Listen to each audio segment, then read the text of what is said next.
2024. Un drame d'une nature sans précédent se joue dans nos contrées.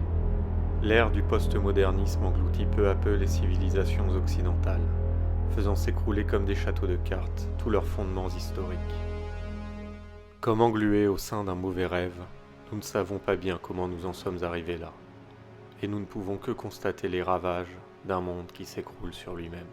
Aujourd'hui en France, près d'un mariage sur deux se conclut par un divorce. Le taux de fécondité des femmes françaises chute drastiquement. Chaque jour qui passe, ce sont 643 bébés humains qui sont éliminés par avortement. 26 enfants par heure passent de vie à trépas sans avoir vu la lumière du jour. En parallèle de ce désastre démographique se joue une autre catastrophe humaine. Plus de 25 personnes se suicident chaque jour dans notre pays. Toutes les heures, un homme ou une femme saute consciemment la vie. Fait nouveau, le nombre de jeunes tentant de mettre fin à leur existence est en hausse exponentielle depuis plusieurs années. Mais ce n'est pas tout.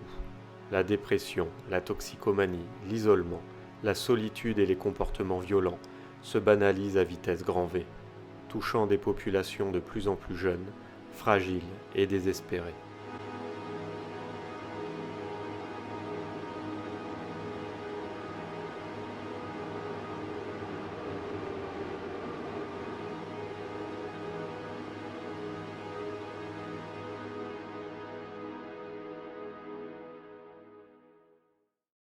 Les grandes idéologies de l'homme nouveau qui parcourent notre époque depuis 500 ans et qui sont incapables de comprendre la nature profonde de l'homme ne sont-elles pas à l'origine de notre mal ?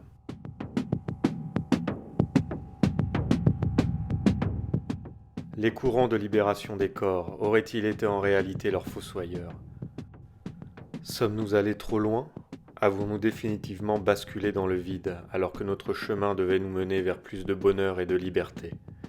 Sommes-nous pour de bon livrés à nous-mêmes et seuls face aux monstres que nous avons créés ? Avons-nous été abandonnés ?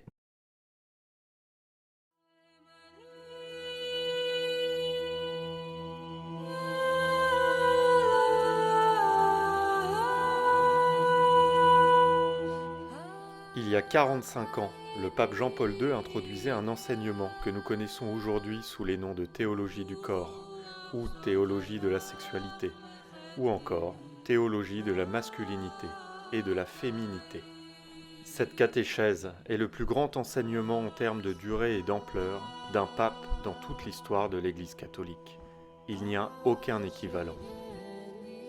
Approfondissant de manière radicalement nouvelle les préceptes de Jésus-Christ, Jean-Paul II nous a légué les clés de compréhension de notre nature humaine profonde, la signification de notre création et donc de notre vocation, en tant qu'hommes et femmes voulus par Dieu pour nous-mêmes, avec nos corps sexués et nos âmes liées.